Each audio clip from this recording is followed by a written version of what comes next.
Curso Sempre. Inteligência em concursos. Continuando, então, a respeito dos princípios, o artigo 220, parágrafo 3º, 11 da Constituição estabelece a proteção contra a propaganda de produtos, serviços e atividades que possam ser prejudiciais à saúde, tá? Isso, de uma década para trás,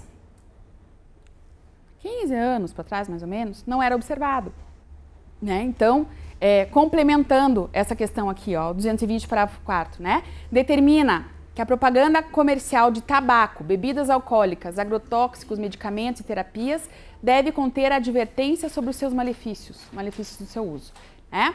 Então, não existia, tanto que, acho que aqui, não sei se alguém vai lembrar, né? Eu também, alguém me contou, que a propaganda de um cigarro, por exemplo, né? Vocês sabem porque depois isso é divulgado na mídia, né? Era lindo, eram as pessoas se aventurando na vida, né? Coisa com balão, coisa com aventuras, enfim.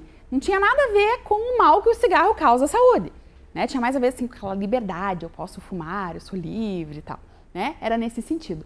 Hoje não, Hoje a propaganda pode até ser uma coisa assim mais incentivando até a utilização, mas ela tem que conter essas advertências, né? E nem preciso eu falar que a lei estabelece isso, né? Você vai num bar que tem aquela propaganda de cigarro, já tem ali a plaquinha com alguma tragédia ou alguma coisa, né? Que te incomoda justamente por conta disso, as advertências do que pode acontecer se você fumar. Nem mais propaganda de cigarro, eu acho. Pois é, verdade. Nunca reparei. As pessoas continuam fumando, né? Continuam fumando. Acho que sim, né? Essa questão também da proibição de fumar em locais fechados ajudou muito, né? Eu acho ótimo, porque para quem não fuma, isso é maravilhoso, né? Para quem fuma, incomodou, mas costuma. Agora, para quem não fuma, é bem melhor hoje em dia, né? Claro, gente, bebidas alcoólicas. Tem lá, né? O Ministério da Saúde adverte que bebida em excesso faz mal à saúde, né? Beba com moderação. Cada um tem o seu conceito de moderação, não sei se isso adianta muita coisa, mas enfim, tem lá a advertência. E não adianta nada, né? Vamos combinar que essa não adianta nada. Quando a pessoa quer, ela vai lá e bebe e deixa ela também, né? Desde que não me incomode, tudo bem. Agrotóxicos, obviamente, né? Que existe a periculosidade e também, há décadas atrás, as pessoas usavam de uma forma livre, sem a proteção, enfim, isso acabou causando vários prejuízos à saúde. Então, também, né, na divulgação desse tipo de produto, tem que estar lá que eles fazem mal à saúde. O que eu acho interessante é a questão dos medicamentos e terapias, porque nós vivemos hoje num mundo de busca excessiva pela beleza, por resultados, enfim, né? E aí, as pessoas inventam cada coisa absurda, né? Aplicação não sei do que, não sei aonde, né? E aí, certamente, nem sempre essas terapias têm ali as advertências, né? Por exemplo, a pessoa, sei lá, passa a se utilizar de algum método para embelezamento, só que, de repente, Botox, por exemplo, né? Não sei se isso acontece, mas enfim. Deve ter algum limite de quantidade, deve ter algum limite de número de aplicações, tanto que a gente vê aí na própria televisão, né? Algumas situações que não deram certo, né? Bom, remédio para emagrecer, então nem fale, né? Esses medicamentos e essas terapias devem conter as advertências, porque a pessoa precisa estar ciente do que está fazendo, né? Eu sempre digo que é o seguinte, milagre não acontece, não adianta você esperar por um milagre. Se ocorrer um milagre, você vai ter que ter algum efeito negativo. De graça nada vem. Pelo menos na minha vida nunca veio. Né? De graça nada vem. Então, você tem que ter uma contrapartida. E normalmente são esses efeitos que, claro, quem quer vender o produto não fala, né? Só fala da parte boa e a parte ruim você vai descobrindo aos poucos. Né? Mas a lei estabelece que deveria ter a informação.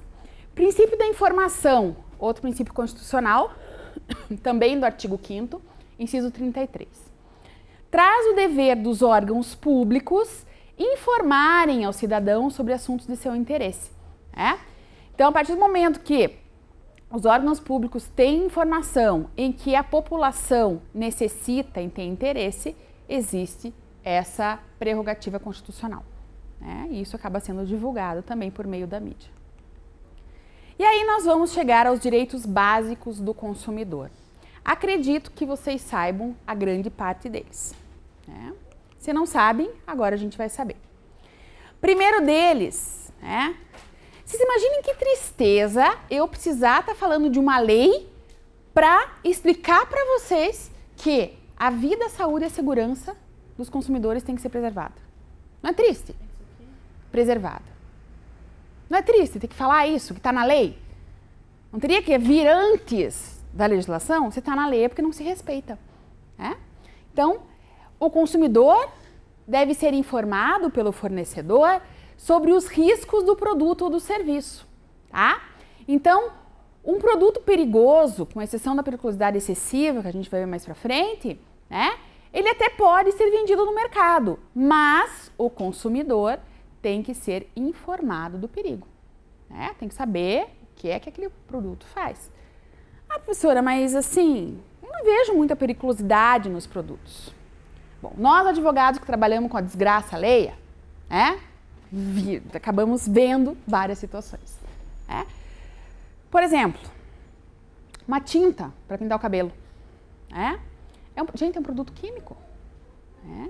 Mas normalmente não se quer saber, principalmente nós meninos. Vamos lá, compramos, passamos, né? E aí temos resultados ruins por conta disso, né? É um produto químico.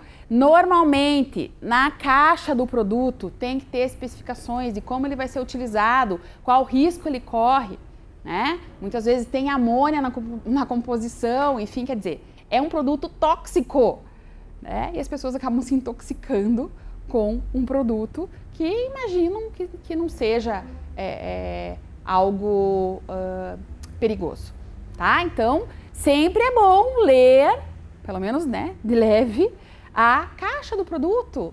Ah, vem com o manual, professora, eu duvido que você leia manual de tudo. Realmente, eu não leio, até porque a gente acaba não tendo tempo para tudo isso, né?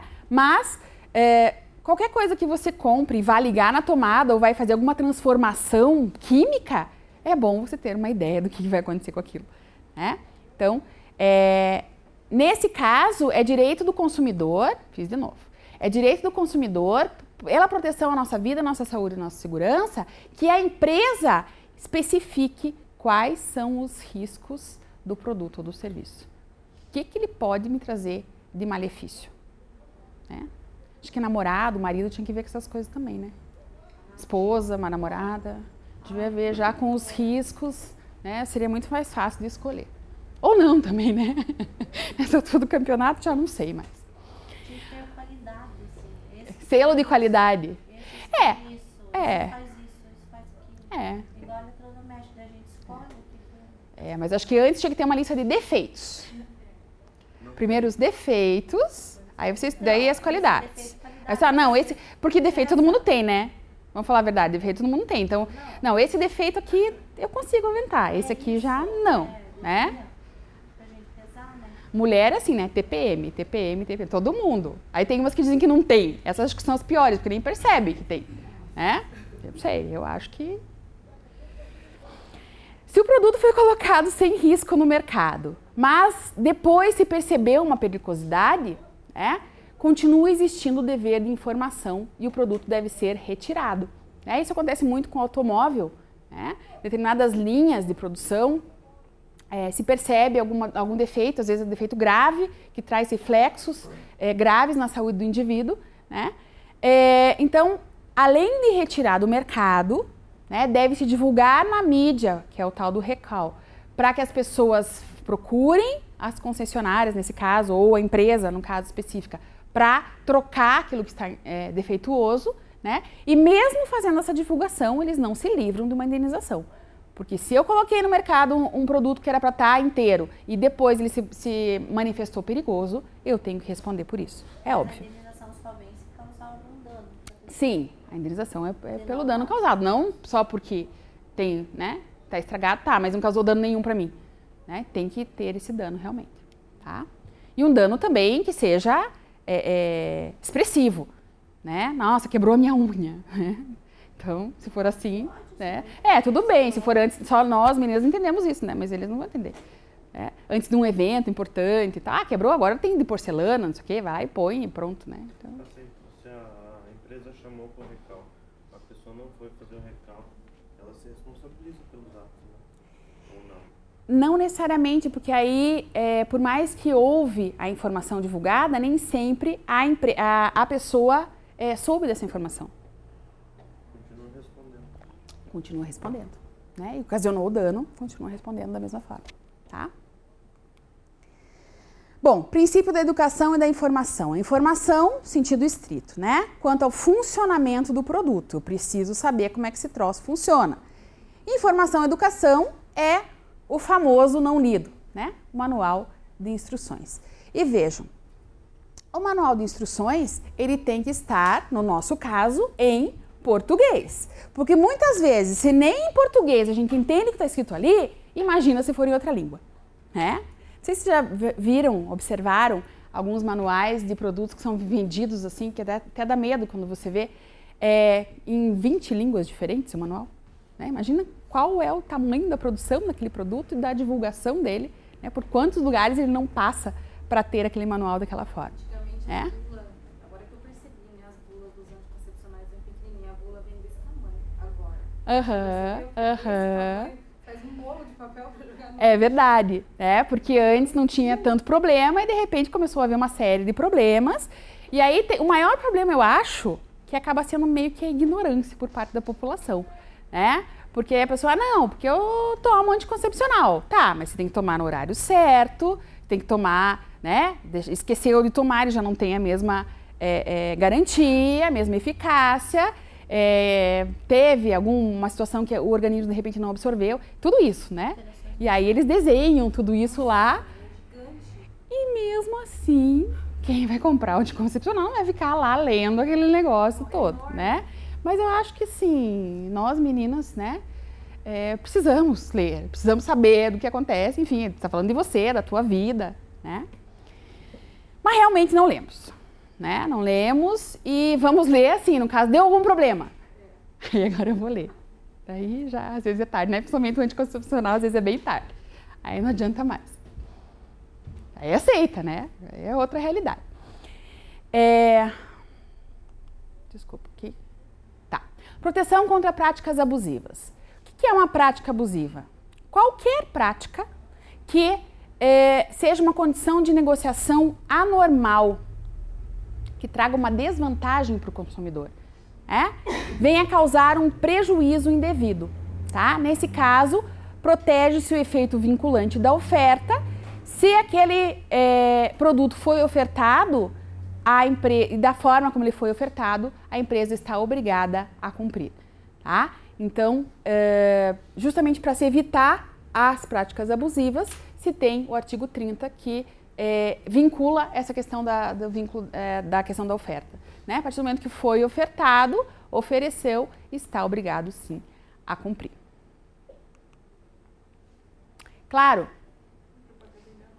aí também tem a questão da propaganda enganosa, que acaba sendo também, muitas vezes, quer dizer, ela pode ser enganosa ou abusiva, que são terminologias diferenciadas, né? Mas recai nessa questão também. Nós vamos tratar delas mais para frente.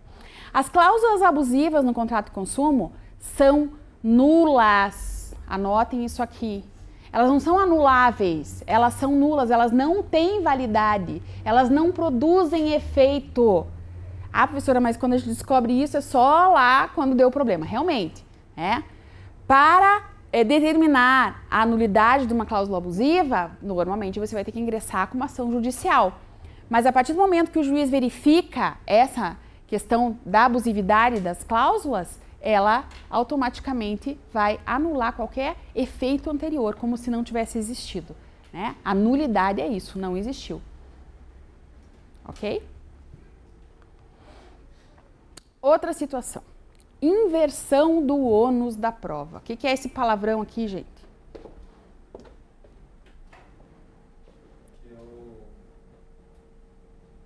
Quem cometeu a infração tem que provar. Não, a parte que tem mais Por aí. tem que provar. é por aí. Nesse caso, cometeu infração, a gente está falando da empresa, né? Vejam, normalmente, se eu ingressar com uma ação judicial, quem tem que provar o que está dizendo sou eu mesma, não é isso? Então, sei lá, ingressei lá com uma ação pedindo qualquer tipo de indenização. Eu tenho que provar o dano que eu sofri para ter essa indenização, né? Então, o ônus da prova é do autor, normalmente, da ação, tá? Nesse caso de Código de Defesa do Consumidor, nem sempre eu, consumidor, hipossuficiente, né? Bem, uma diferença grande em relação a valores, patrimônio, em relação à empresa, não tenho condições de produzir essa prova. E a empresa tem, né? E aí o que vai acontecer? Quem vai poder fazer isso? O juiz. Então eu ingresso com uma ação judicial, cobrando alguma questão de consumo, e eu peço essa inversão do ônus da prova. Por quê? Aí eu vou pedir que aquele que cometeu a lesão, que nesse caso é a empresa, venha a provar que não o fez, né? A inversão do raciocínio. Então, em vez do autor, do consumidor ter que provar que a empresa fez, a empresa que tem que se defender dizendo que não fez, né? E aí fica bem mais difícil para ela, né? Claro, mas não tem outra forma, né? Muitas vezes eu, consumidor, não tenho capacidade técnica, não posso nem indicar alguém que saiba disso, e a empresa tem que fazer isso, tá? Portanto, a inversão do ônus da prova, né? A situação de se colocar o fornecedor como quem tem o dever de provar, ela é obrigatória? Não. Eu posso pedir, sempre posso pedir, tudo. Agora, quem vai decidir é o juiz, tá? E quando que o juiz vai decidir? Primeiro, se houver verossimilhança ou plausibilidade daquilo que foi falado, né? A credibilidade que tem a alegação do consumidor, o conteúdo de verdade na alegação do consumidor, tá? Reclamação que o celular da TIM não funcionou. Será que ela é verossímil? Ela é plausível? Eu preciso ser juiz para saber disso? Gente, estou falando da TIM, que é a maior operadora, que mais tem usuários e que mais dá problema também, tá? Não é nenhum preconceito. Até tem que ter um número da TIM, porque a maior parte dos clientes tem, tá? Não é isso. O que eu estou dizendo aqui, que sempre acontece. Então, existe a verossimilhança. Ah, aconteceu assim. Então, é uma possibilidade de inverter o ônus da prova, porque eu já sei que isso acontece, né? Agora, fui lá na Cacau Show e comprei uma caixa, eu abri a caixa e saiu uma fada azul de dentro dela. Nossa, professor, que exemplo mais louco. Tudo bem, tá? Era para ser louco mesmo. Gente, existe alguma possibilidade, né, alguma credibilidade nisso? A não ser que o indivíduo tenha cheirado, fumado alguma coisa, sei lá, né? Uma fada azul de dentro da caixa, e vai que é melhor do que o bombom, né? Vai que você faz um pedido para ela e vem alguma coisa melhor, enfim, né? Mas não existe verossimilhança. Eu falei, claro, desde um exemplo chulo, absurdo, né? Mas para vocês saberem que tem que ser algo palpável, algo que tenha algum nexo para que se faça a inversão do ônus da prova, né? Muitas vezes eletrodoméstico, né? Que ele vem com defeito de fábrica, aí você liga, ele começa a funcionar. E com o tempo, ele acaba estragando, porque o defeito já vem de fábrica. Nesses casos, tem algumas situações específicas que o defeito é recorrente. Então, também, né? Como é que eu, consumidor, vou saber e vou provar isso? Né? Quem tem que provar que não foi é a empresa. E também porque somos hipossuficientes.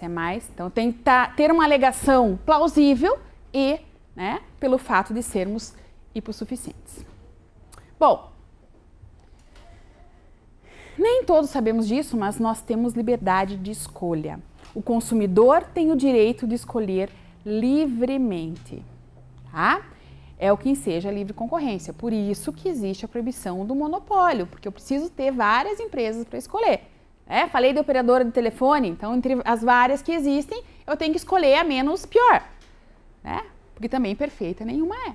Eu tenho que saber qual que condiz mais com as minhas necessidades, com quem eu vou brigar menos, né? Até porque, se tem uma coisa assim que pode tomar muito tempo da pessoa, é justamente estar reclamando toda vez em relação àquele serviço, né? E então, é o que enseja a livre concorrência, então o monopólio atinge esse direito de liberdade de escolha, por isso que ele é proibido no Brasil. Igualdade nas contratações. O consumidor tem direito a tratamento igualitário, princípio da isonomia. Todos nós somos iguais perante a lei. Será que isso acontece aqui em Curitiba, por exemplo? Se eu for numa loja, já falei isso nas outras aulas, né? De chinelo ou descalço, sei lá, né? Com uma roupa rasgada, com o cabelo todo... Será que eu vou ser atendido aqui em Curitiba da mesma forma que alguém, um homem de terno, uma mulher toda, uma dudalina, não sei o quê? Não, normalmente não, tá? Porque existe, né, aquela questão muito... Aqui, a cultura, eu posso falar porque eu sou curitibana, né? A cultura nossa é muito tradicionalista, então as pessoas olham já de uma outra forma, né? Enfim, se a pessoa ela é mais tranquila em relação à forma que ela se veste, isso não tem nada a ver com a condição financeira dela, ou com a possibilidade dela comprar ou não, né? Então, a rigor, pela aplicação da lei, né, esse tratamento devia ser igualitário, mas nem sempre, né? Nem sempre é, e então as pessoas são preteridas e nesse caso, conforme for, inclusive cabe uma responsabilização, né? Até pela discriminação, enfim. Eu posso pedir uma indenização para uma loja, por exemplo, tá? Mas eu tenho que ter testemunhos, tenho que ter provas, isso tudo, né? Então, evidentemente, essa igualdade não atinge os desiguais. Claro que se tiver eu e uma pessoa idosa, existe a prerrogativa que a idosa seja atendida inicialmente, ou alguma pessoa que seja portadora de alguma deficiência, uma pessoa grávida e assim por diante. Agora, nunca vi, né, para fila de banco, nunca vi tanta mulher se dizendo grávida e não estando. Ou então segurando uma criança que já nem cabe mais no colo para ter a prioridade. Não, mas olha, é muita vontade de ser atendido com antecedência. Bom, a solidariedade em relação aos danos. Bom, nós vamos ver que são vários os tipos de fornecedores, né? E vários tipos de fornecedores, normalmente, exceto o comerciante, que nós vamos ver daqui a pouco, tá? O produtor, o construtor, o importador, por exemplo, tá? Eles são responsáveis solidariamente, tá? O que quer dizer isso? Que eles são bacanas, assim, solidariedade? Não, não é isso. Solidariedade no sentido da lei estabelecer que qualquer um deles deve o todo. Então, se eu ingressar com uma ação indenizatória contra o fabricante, ele vai responder. Se eu ingressar contra ele e contra o importador, ambos vão responder e assim por diante, tá? Cada um deles deve a totalidade, isso que é uma obrigação solidária, tá? Tanto faz a pessoa de quem eu vou cobrar, ela vai dever a indenização por completo, tá? Não, isso não é parcelado. Com relação ao fabricante e importador, por exemplo, eles só são responsáveis solidariamente se eu processar os dois. Não, eles são responsáveis solidariamente em que sentido? Qualquer um é responsável pelo todo. E se eles são responsáveis solidários, se eu processei um deles, ele pode cobrar dos outros, tá? Nesse sentido, tá todo mundo no mesmo pacote. Não, não. Eu posso acionar qualquer um deles ou todos, mas não acionando todos, eles podem cobrar dos outros, tá? Porque todo mundo responde. Bom, aí nós vamos iniciar a análise da responsabilidade pelo fato do produto ou do serviço, tá? O artigo 12 do CDC trata dos danos, acidentes decorrentes da relação de consumo. Como eu já falei, a natureza da responsabilidade pelo fato é objetiva. A empresa, o fornecedor, vai responder, havendo dano, sem se discutir quem foi o culpado, né? Foi um funcionário? Em que situação isso aconteceu? Tá? A empresa responde. Vejam, para que se configure a responsabilidade objetiva, eu preciso ter um dano, algum prejuízo. Eu tive um prejuízo que foi causado por aquele produto ou por aquele serviço. Aqui, às vezes, eu faço uma brincadeira. O indivíduo foi numa concessionária e o carro era tão lindo que ele se empolgou, saiu correndo, tropeçou e quebrou a perna. Aí ele vai processar o fabricante do carro por o carro ser tão lindo, né? Não, né? Vejam, não tem nexo o indivíduo quebrar a perna, porque se empolgou e caiu e tropeçou, né, com o produto ou o serviço. Né? Por mais que ele tenha se empolgado com a beleza do carro e sei lá o quê, ele caiu porque foi desastrado. Então não tem nexo de causalidade aqui. Né? Não há que se falar na empresa responder por conta disso. Diferente se ele comprou o automóvel, né? Vamos bater na madeira de novo, e aí ele acabou de comprar e saiu dali e deu um problema mecânico. De repente não funcionou direito o freio. E aí ele colide e ele quebra a perna, enfim, quebra o nariz. Né? Nesses casos, aí sim, né? Houve um defeito, um dano causado pelo produto. Aí sim. Né? Claro, deve haver esse defeito. Né? Uma coisa, como eu falei, esse exemplo do cara sai dirigindo e bate o carro, porque houve algum defeito. Se provado que foi um defeito, né, no freio do automóvel, a empresa certamente vai responder, vai indenizá-lo por conta do acidente causado. Né? Mas se foi ele que se atrapalhou na hora de pisar, você nunca sabe, né? Às vezes a pessoa está empolgada, está emocionada, sei lá, esquece de pisar na embreagem, enfim, várias coisas podem acontecer. E aí causou o acidente. Foi defeito do produto? Não, foi defeito da pecinha que está atrás. Né? Isso acontece muito com o computador. Comigo acaba acontecendo às vezes bastante. Né? Então, o defeito está em quem está utilizando e não no produto em si. Né? Então, eu tenho que provar que houve esse defeito para que haja essa responsabilização. Também é óbvio, né? Mas é bom se registrar isso. E claro, tem que ter um nexo de causalidade entre o defeito havido e o dano. Né? Foi por conta da falta do freio mal colocado, enfim, que eu acabei colidindo esse automóvel e tendo prejuízos, né, materiais e morais, às vezes, por conta disso.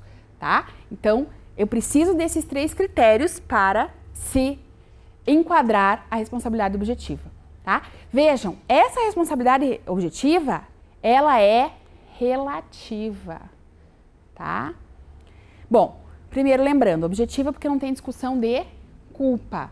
Não vai se discutir no processo que fulano de tal, na hora de montar o carro naquela montadora, não apertou bem um parafuso ou que aquele robô que faz isso, não. Isso é o problema da empresa. Tem um produto que causou o dano, nexo de causalidade entre o dano e o defeito que havia, é a responsabilidade objetiva, tá? Lembrando isso. Só que ela é relativa, porque a lei traz algumas excludentes. Tem algumas situações que vão afastar essa responsabilidade. Eu já adiantei algumas coisas aqui para vocês, tá? Então, são excludentes da responsabilidade objetiva. Primeiro, a culpa exclusiva tua, consumidor, que não soube lidar com aquele produto, né? Ou de terceiros. Ou a inexistência de um defeito. O dano foi causado por outro motivo. Aí se prova que não havia esse defeito no produto. Né? Então, por exemplo, eu alego que o freio não funcionou, mas eu que não soube utilizar. Né? Havendo a comprovação disso, claro que a empresa não tem que responder por um erro que foi meu. Né? Da mesma forma, um computador, eu compro um computador e aí eu tenho lá todo o material, né, do meu estudo e aí eu apertei alguma coisa lá e perdi aquele material. Né? Aí eu vou achar que o problema está no computador e vou tentar trocar o computador porque ele some com os arquivos. Bom, a gente já sabe, né? Hoje em dia já é mais difícil isso, porque nós já sabemos que isso não acontece assim. Então, o problema não está no computador em si, né? O problema está no usuário que não sabe usar e aí acaba sendo a culpa exclusiva sua, né? E não do produto, tá? Bom, ou então a não colocação do produto ou serviço no mercado de consumo, tá? Então, se existe alguma falsificação do meu produto, tá? Como é que eu vou saber, né, que falsificaram e como é que eu vou responder por um produto que não é o meu, que foi falsificado, né? Ou tinha lá na minha linha de produção produtos com defeito, eu descartei e daí um espertão achou e foi revender, né? Nesse caso, esse produto foi furtado, por isso que sempre é importante para a empresa registrar boletim de ocorrência em relação a essas questões, quando ela sabe, né? E aí, claro, se foi furtado, foi vendido como se fosse a empresa que colocou no mercado, mas não foi ela. Então, também, ela se exime de responsabilidade. Mas vejam, ela tem que provar tudo isso, né? E nem sempre é fácil essa comprovação, tá? E aí, nesses casos, também a exceção à regra, né? Não se aplica a responsabilidade objetiva. Ok? Então, ficamos por aqui nesse bloco, já continuamos.